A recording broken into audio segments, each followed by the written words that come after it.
Kupikupifm 96.3. Steady Talking bersama saya Velvet di Kupikupifm. Terima kasih karena terus setia bersama kami di sini. Dan hari ini di segmen Dingar Cakap Doktor, saya bersama dengan seorang doktor dari Hospital Gleneagles Kota Kinabalu. Dan kita ada Dr. Leslie Chan pada hari ini. Apa kabar, Dok? Kabar baik. Dan doktor, berapa lama sudah gitu di Hospital Gleneagles? Saya baru 1 tahun. 1 tahun. Dan hari ini dokter, kita punya topik adalah tentang diabetes. Dan mau tanya, ini adakah diabetes ini adalah satu penyakit yang biasa di kalangan orang-orang kita nih? Orang-orang kita, orang Malaysia kan? Ya betul. So National Health and Mobility Survey says that we have got about 20% of the 20 to 25% of patients with diabetes over the age of 30. So that is 2016. 2011 says that we have 15 to 20%. So memang banyak orang ada diabetes. So dan itu adalah satu penyakit yang normal lah di kalangan rakyat Malaysia. Banyak rakyat Malaysia yang ada kencing manis. Banyak. Dan mau tanya, adakah penyakit diabetes ini satu penyakit yang boleh diubati? Will it heal ataupun it will stay in your body forever?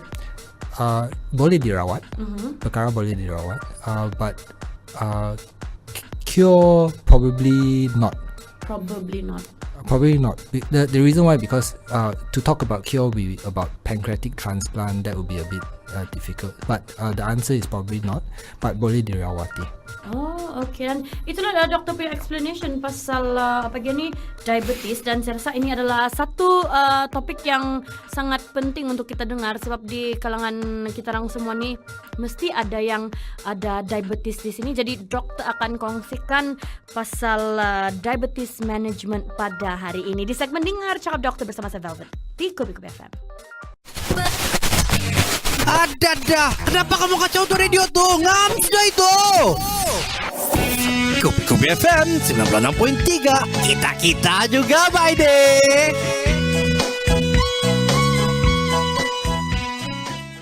Like Facebook page Kupikupifm, boleh download app Kupi TV secara percuma di Google Play Store dan juga di App Store. Masih lagi bersama dengan Dr. Leslie Chan dari Hospital Gleneagles di segmen kita orang tentang diabetes management ini. Dan ada soalan yang saya ingin tanya sama dokter ni. Apakah perbezaan antara diabetes type 1 dan juga type 2? Perbezaan diabetes type 1 dengan diabetes type 2 adalah kekurangan hormon insulin. Type 2 itu cara kita badan guna insulin. So dua type ini tengok kepada either kekurangan insulin ataupun cara kita guna insulin. Jadi badan. mana satu yang bahaya? Type 1 kah type 2 ataupun sama saja? Dua-dua pun bahaya. Bahaya juga. Masalah dia diabetes, masalah dia gula dalam darah terlampau tinggi. Okay. Gula dalam darah terlampau tinggi dalam waktu panjang boleh dapat komplikasi. Komplikasi diabetes itu boleh jadi masalah banyak kepada orang lain. Komplikasi seperti serangan jantung, stroke, sakit kaki, kena potong kaki, a lot of problems are komplikasi dia. From this type 1 and type 2? Both because of the sugar control. Okay. Dan kita akan kembali selepas ini. Ada banyak lagi soalan yang saya ingin tanya sama doktor pasal diabetes ini. Jadi mungkin kamu pun ada soalan yang kamu mau tanya-tanyakan ataupun tertanya-tanya. Jadi jangan pergi mana-mana, terus setia bersama saya Velvet di Kupikupifm.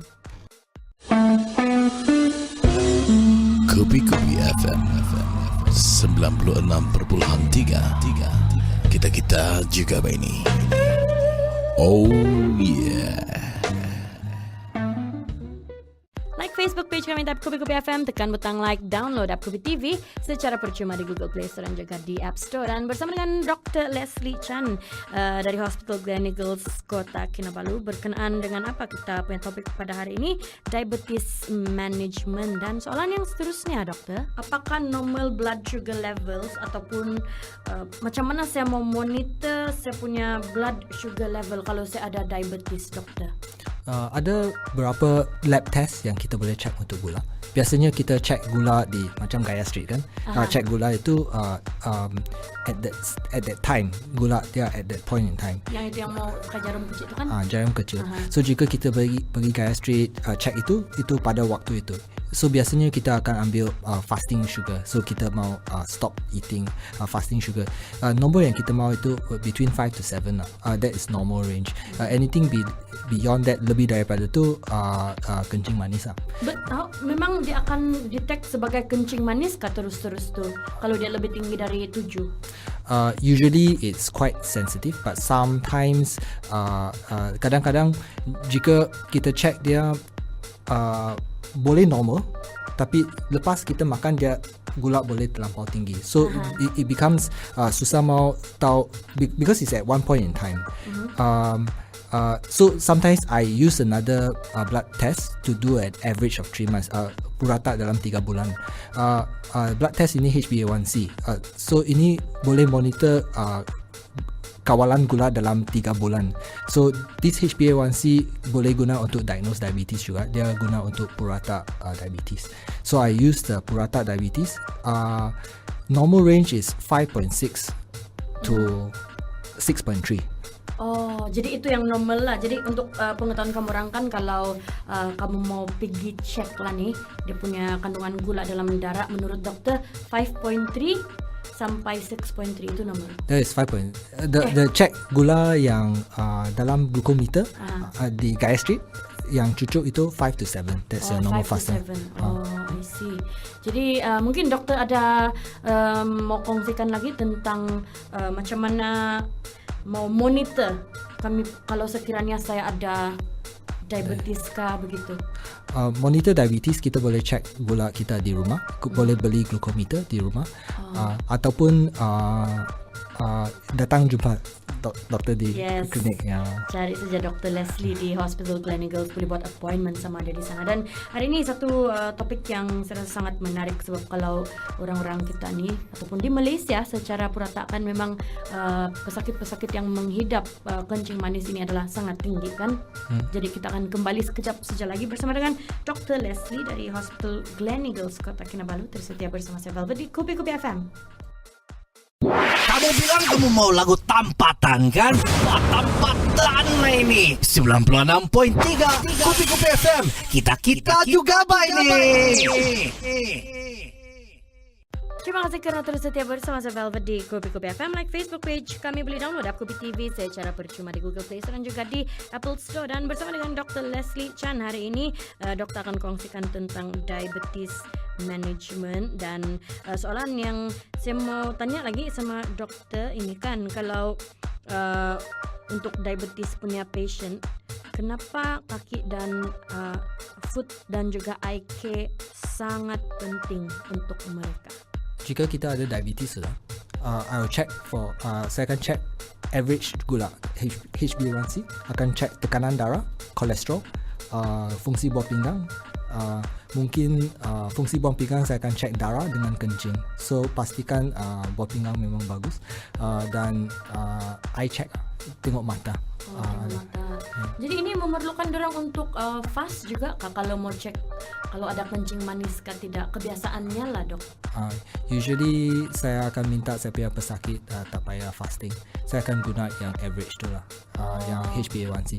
Because sometimes pesakit untuk datang untuk fast, sometimes susah sikit. So mereka datang pada waktu tengah hari, then you have to wait fasting for one whole day, then that's a little bit hard. Yeah, so, I've been through that also. Punya bergegar, mau tunggu masakan, tidak makan gula. Time mengandung biasanya kena cek tu kan kalau ada kencing manis ke tidak. Yeah. Jadi saya mau tanya Bani dokter tu soalan kan pasal diabetes juga. Kenapa mata dan juga kita punya foot lah kan, kaki kan dia ni macam sangat penting untuk diabetes punya patient. Kenapa kita perlu ambil berat tentang mata dan juga kaki? Sesuatu yang jadi permanent, sesuatu yang jadi deria yang penting mata. Jika mata rosak, kita tak boleh tukar balik. So dia jadi permanent disability. So biasanya perkara seperti mata, jika rosak betul, tak boleh rawat, sangat penting untuk kita jaga. Kencing manis boleh kasih rosakkan mata, so itu sebab cek mata sangat penting. Kaki pun sama. Jika kaki rosak, kena potong dan susah mau berjalan. Sesuatu yang sudah kena rosak tak boleh tukar balik. Itulah penting untuk jaga. So biasanya doktor akan apalah, you will check macam dia punya mata dan juga kaki duluan lah usually. Will be part of the investigation, akan check juga. So check kaki yang penting itu deria rasa. So yang penting yang anu kah dok? Sorry, kalau yang dia hitam tu kaki, yang hitam macam bengkak-bengkak tu. Itu sebab kulit lah. Diabetes boleh rosak kulit. So sometimes deria rasa yang saya akan check itu rasa dia ada rasa sakit atau tidak.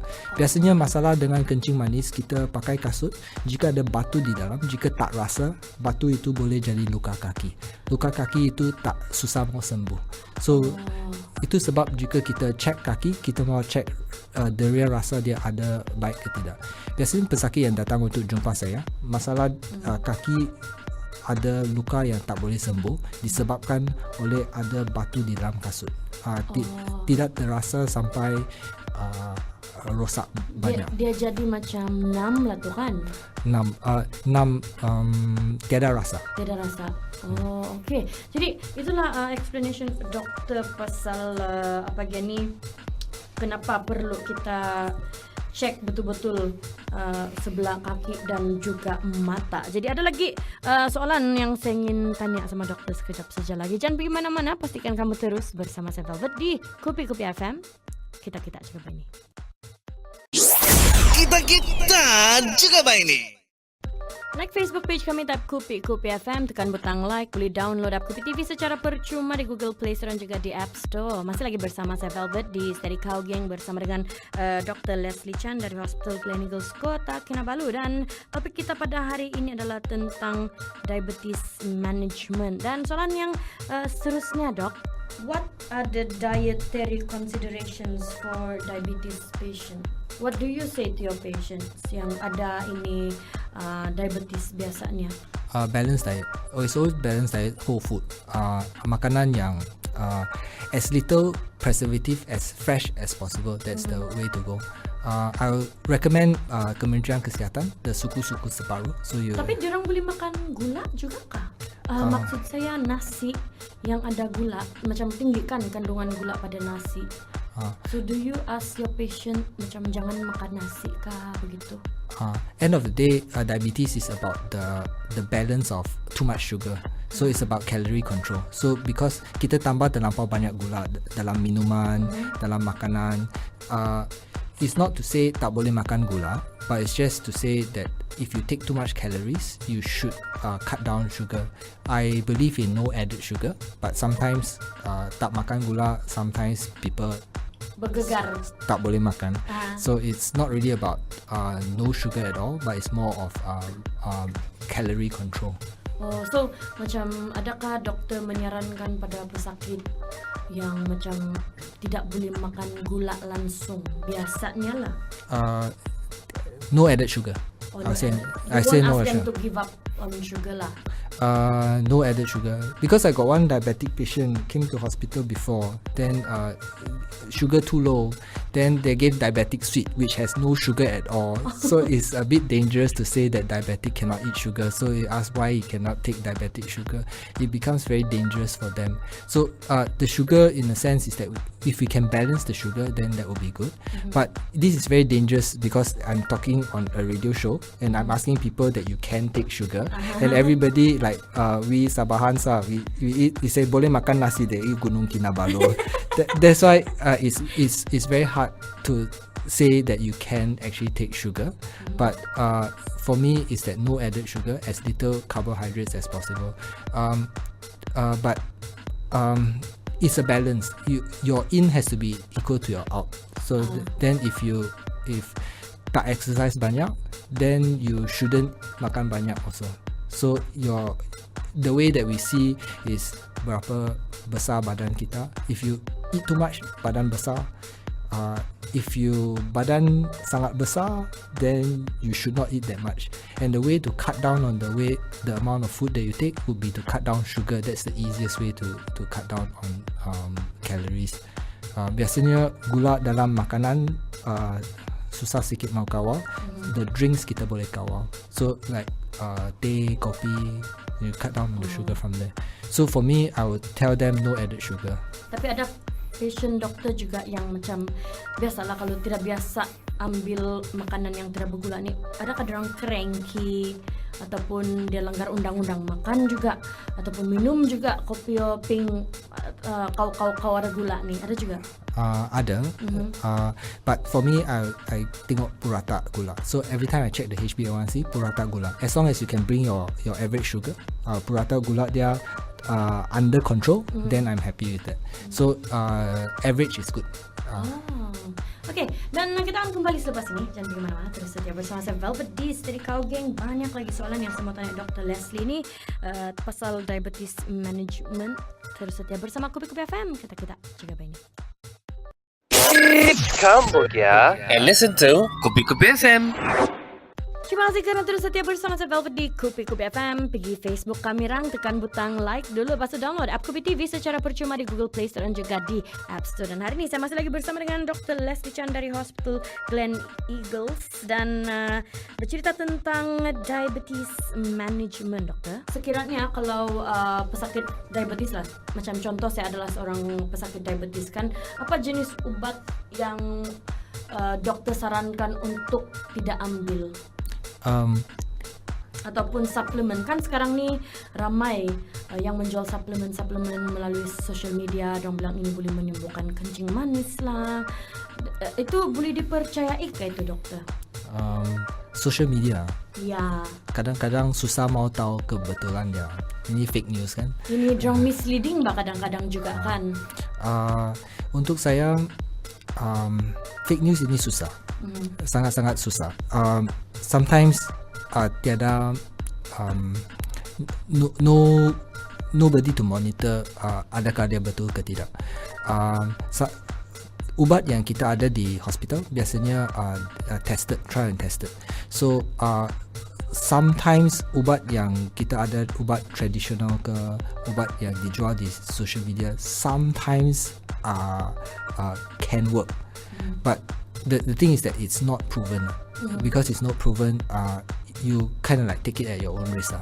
So for me, if you tak pernah cuba, tiada guarantee kamu. For me, I won't try lah. You won't try kan? I won't try. Memang mesti mau jumpa doktor terus-terus. Yeah. Kamu lagi tahu lah, betul lah kan. Biasanya kalau dalam Facebook, Instagram, dorang jual kan ni benda-benda.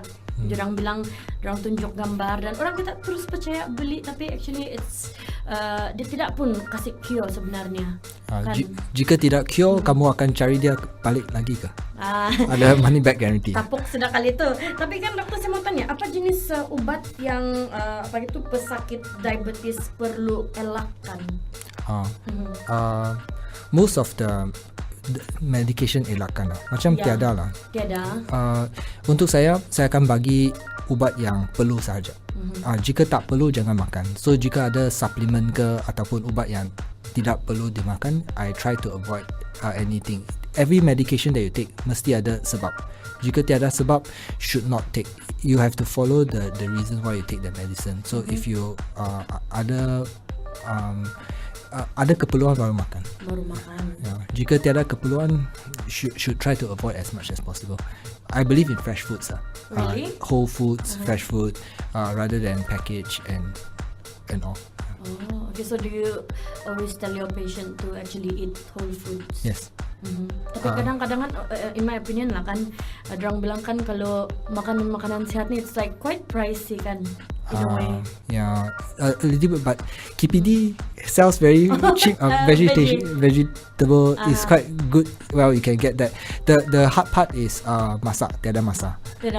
So you can get fresh food, but susah mau masak. Kita akan kembali selepas ini. Jangan pergi mana-mana. Terus setia bersama saya Velvet di Kupikupifm. Kita jaga baik ini. Kupikupifm 96.3. Kita juga baik ini. Terima kasih kerana terus setia bersama saya Velvet di Kupikupifm. Like Facebook page kami, boleh download app Kupi TV secara percuma di Google Play Store dan juga di Apple Store. Dan hari ini di segmen Dingar Cakap Doktor, saya bersama dengan Dr. Leslie dari Hospital Gleneagles di Kota Kinabalu, dan topik kita adalah tentang diabetes management. Tapi satu soalan sebelum kita sambung ke soalan yang seterusnya ni kan doktor. Your youngest patient yang diabetes ni adakah? Berapa umur diorang I only see adults. Adults. So I only see adults. So yeah. So youngest patient with diabetes. Actually 20s also got. Ada juga. Nowadays more and more patients got diabetes. Is it pasal faktor pemakanan or lifestyle? Keturunan, well, you want to say ada kecenderungan untuk dapat macam, so you have a genetic predisposition lah. So technically jika keturunan ibu bapa ada kencing manis, then you will have high chance of getting kencing manis lah. So it's sometimes a genetic factor plays a role as well. Tapi kan sekiranya macam kalau untuk pesakit diabetes, adakah diorang perlu insulin hari-hari kerana jarum-jarum? Ya, seperti yang saya cakap tadi, diabetes ada dua jenis. Ada kekurangan insulin. Then kekurangan insulin, that's the type 1 diabetes. Itu mesti ada insulin sebab tiada insulin. Type 2 diabetes tak boleh guna gula dengan insulin dengan efficient. So non-efficient control. Long term tambah teruk, not efficient control, then kamu perlu guna insulin. So sometimes jika kita cakap, most of our patients in Malaysia is type 2 diabetes. So sampai tahap yang tidak boleh kawal dengan ubat yang makan. Ubat yang makan biasanya jadi sensitif kepada insulin. Jika itu tak cukup baik, then is lack of insulin, then mau tambah insulin. So for type 2 diabetes, if perlu insulin, biasanya it's quite bad already the diabetes. So you will live with that for the rest of your life lah. Macam itu mau jarum yang hari-hari tu. Sometimes yes. There's a caveat behind it lah. Usually you have to jarum setiap hari. Yeah. But sometimes if you watch your food, exercise a bit, sometimes you can reverse a little bit. Sometimes lah. Sometimes. Very rarely lah. But sometimes it depends on how your diabetes is diagnosed and how you do. There are some people who take medicine for a long time, but sometimes they can revert back a little bit lah. Sometimes if you exercise a bit, watch your diet. Yeah. Okay. Kita akan kembali selepas ini. Jangan pergi mana-mana. Masih lagi bersama dengan Dr. Leslie dari Hospital Gleneagles. Apa yang kita ceritakan ataupun doktor ingin kongsikan pada kawan-kawan semua adalah tentang diabetes management. Jadi terus setia bersama Kupikupifm. Kita juga ini. Teruskan dengar Kupikupifm, memang power punya. Like Facebook page Kupikupifm, boleh download juga app Kupi TV secara percuma di Google Play Store dan juga di App Store. Terima kasih kerana masih lagi setia bersama saya Velvet di Steady Cow Gang. Dan saya bersama dengan Dr. Leslie di segmen Dingar Cakap Doktor pada hari ini. Dan doktor sudah kasih kongsi dia punya info pasal diabetes management. Dan saya rasa penting juga untuk siapa-siapa yang ada diabetes kan dengar apa doktor cakap ni. Dan satu soalan dok mau tanya, kalau orang yang wanita lah yang mengandung, kan kalau diorang punya, so menurut doktor ini boleh menjadi satu sakit yang hereditary kan, kita boleh dapat dari ibu bapa kan. Jadi kalau tiba-tiba ini seorang wanita dia jadi pregnant kan, adakah dia boleh affect pregnancy dia tu? Yes, boleh. Dangerous. So jika wanita yang ada kencing manis, memang boleh affect pregnancy. The longer answer, that is the short answer. The longer answer would be biasanya jika kita ada kencing manis boleh mengandung ke tidak. Biasanya jika ada kencing manis mau mengandung, you should see a doctor first. Okay. So usually because sometimes the medicine that we take can have problems with the baby, so you should plan your pregnancy very well. If you are diabetic taking medication, you want to get pregnant, you should plan your pregnancy as well. Oh, okay. Tapi satu lagi kan, kenapa kalau wanita yang mengandung lebih cenderung untuk dapat diabetes, kencing manis? Mula-mula dia punya kehidupan dari dia bujang sampai dia kahwin tidak pernah dia ada kencing manis, dia punya makanan yang kawal. Tapi bila dia mengandung, tiba-tiba dia boleh dapat diabetes pula. One thing is hormone. Second thing is genetic. Because most of these patient who have semasa mengandung dapat diabetes, dia dipanggil diabetes gestation diabetes, special diabetes di wanita. Only during pregnancy you get diabetes, but this gestational diabetes predisposes you to be at high risk of getting diabetes later on in life. So it's like it's a harbinger of something later on. Pregnancy, if you have gestational diabetes, you have to be on insulin. On insulin, you have to control because of the sugar control. Complication of gestational diabetes, because got a lot of sugar, the baby is good. So it will take up all your sugar. So that means it's like uncontrolled sugar. A baby can be very big. This baby being very big become a fat baby. So some besar lah yang boleh lebih 4 kilo kali kan. Can be more than 4 kilos. Can be very big. Big baby sometimes if cannot come out, then a bit hard, complicated. So usually the baby also, if they are too big, the internal organs are not mature enough, they can get complication of a lot of other things as well. So these kind of baby complications can be complicated after birth. Dan juga at the same time can be harmful to the mother who's carrying the baby lah juga kan. True. Diabetes can cause problems as well. It's the same kind of complications. But complications for maternal and child is during delivery. When you have a big baby cannot come out, then you would probably go for surgery and all, Caesar and all. Baiklah, kita akan kembali selepas ini. Jangan pergi mana-mana, masih lagi bersama dengan Dr. Leslie Chan di segmen Dingar Cakap Doktor. Dan saya rasa banyak sudah yang info-info penting yang kita dapat dari doktor pada hari ini.